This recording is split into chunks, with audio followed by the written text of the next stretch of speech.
నిజం లాంటి స్వప్నం ఎలా పట్టి ఆపాలి?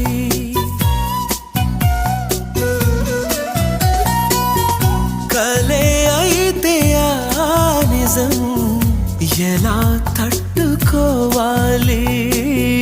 అవును కాదో అడగకంది నా మౌనం.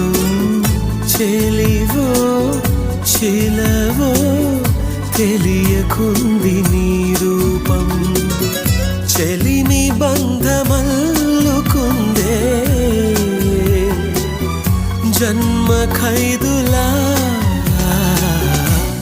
ఎదుట నిలిచింది చూడు.